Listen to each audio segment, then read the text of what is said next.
Good afternoon.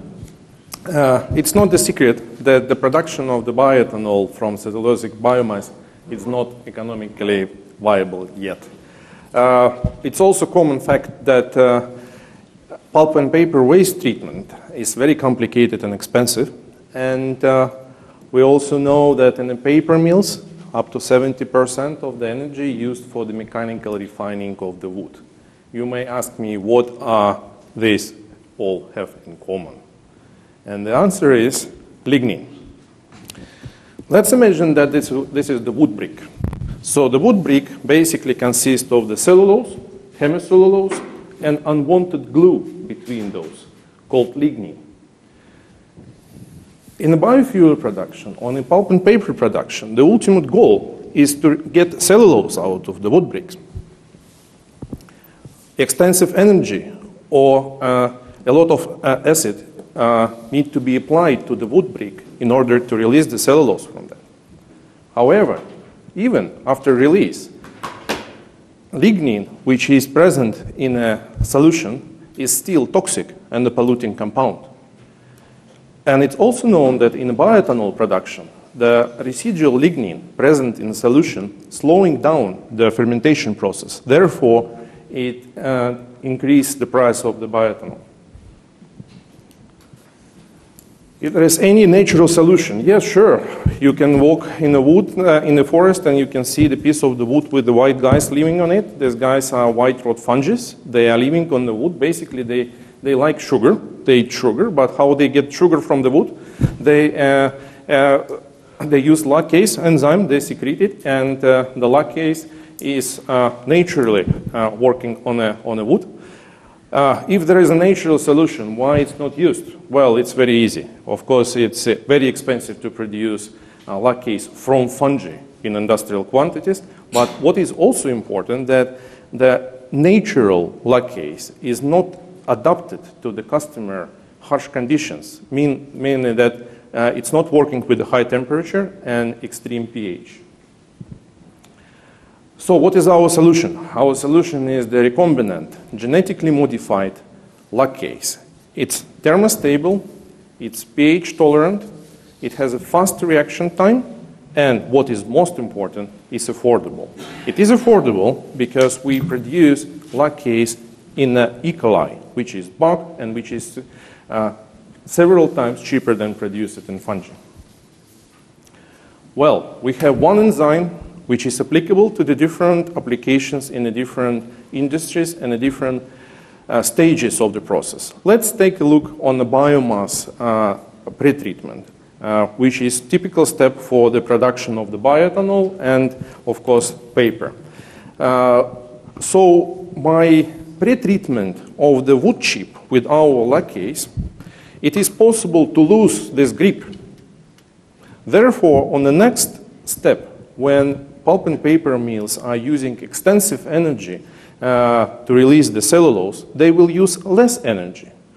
In our calculation, typical pulp and paper mill could save up to the 3 million euro per year per mill by application of our enzyme. In the biofuel production, of course, the same. So the biofuel needs the cellulose. And if you apply the lactase, then on the next step, they would use less steam or less acids to treat the cellulosic biomass. In the production step, lactases are known to improve the fiber strength and the inking. And what is important, as I mentioned, that in the bioethanol production step, it's important to remove the lignin from the solution to improve the bioethanol yields. And last but not least, the wastewater treatment is also an important thing because residual lignin is still there. And the residual lignin is the main factor of the high COD. So one would like to apply lactase into the wastewater to degrade lignin. So one product, several applications, and what is very important, then in all applications of our lactase, there are no extra capital investment needed from our customers. So we are not required them to build silos, to build new devices. It's just add enzyme in an existing process. So what we achieved so far, we had a couple of successful mill trials on tons of wood in the pulp and paper applications, and we had successful trials with the wastewater treatment from pulp and paper in oil industries, and we achieved up to 30% of the COD decrease with the treatment of our lacase. Of course, we have competitors, big guys, Novozymes, Genencor, and of course we have barriers. We are a small company.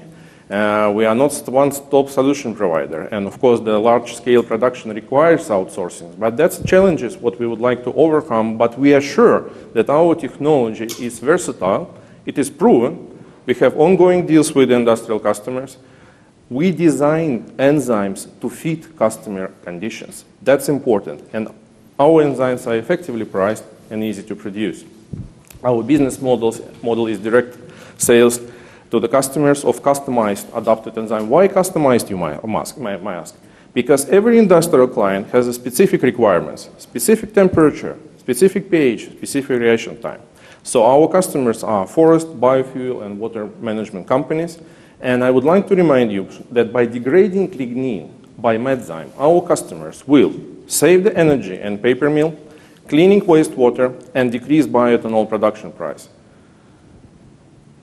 Oh, sorry.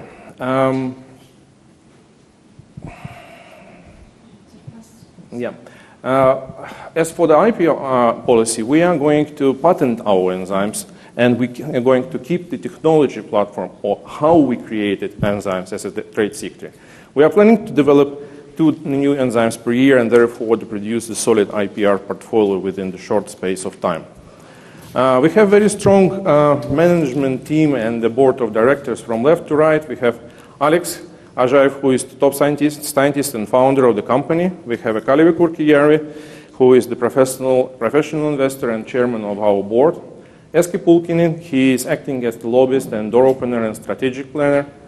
I myself is the serial entrepreneur. Before founding the MetGen, I had 2 companies before, and both companies I managed to do without external financing, and they are still profitable and growing as we speak. And the only reason why Tarja Teppo is missing from this picture because she is in a room here, and she is representing Cleantech Invest, and Cleantech Invest recently invested in MetGen in May this year, and Tarja is helping me in key customer relationship and a relationship with the investors. And we invested approximately 1 million at the moment. Founders are still major shareholders, which is important. We are looking for the 4 million euro, and we have a proven technology, we have products, we have customers, we have revenues, and we are going to use this money to commercialize MetGen pulp enzyme. We would like to strengthen our sales force, and we would like to accelerate development of the lacase for the biofuel and wastewater, and we are going to have a turnover of 18 million by 2015, and our exit strategy is the trade sale. Our potential buyers would be global industrial enzymes and biofuel companies. In 3-5 years, we are looking forward for the return of investment more than 30%. We have a professional team with a very clear vision and strong business case, and we invite you to be our partners. Thank you.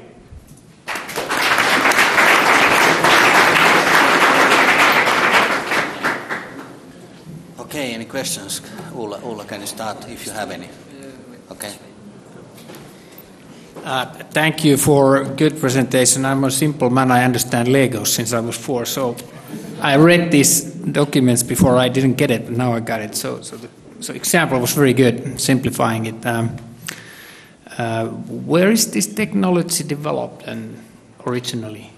And where are you based? It's developed. We were based in Turku, in Finland, and it's developed in our company. Idea came from my previous company, MetGen Chemistry. That's we found the unmet needs, and in order to develop this platform to creation of the new enzymes, we found the new company, MetGen. So all IP and development belong to the company. Okay, and do you have a commercial customer, sort of proof of concept? We have, like I mentioned, we have a pilot customer from the pulp and paper area, and we did at the moment already 2 pilot mill trials, meaning that we were testing our enzyme on 1 ton of chips. Mm-hmm. Okay, thank you. Yeah, also on my behalf, it was a very good presentation. Where do you see, where is the main challenge actually to ramp up the business till 80 million revenues? The main, the main challenge is always to establish the relationship with the key customers, to get the more pilots, to earn the trust. As you know, the pulp and paper and biofuel industry, it's not easy for them to understand the concept of the enzyme. And as you understand, there is I would say rocket science behind the enzyme evolution. So there is a lot of work done. So to get them acquainted and get the trust, to get us there and let them try enzyme and see that there is the business case.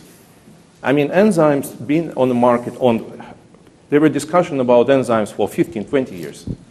So unfortunately, there is no industrial scale proof that enzymes are good economically. So what we're trying to tackle here is that we not only active enzymes, but also cheap one. So we need to build the customer solid business case. So that's how we are going to grow. Okay, no further questions. Thank you very much.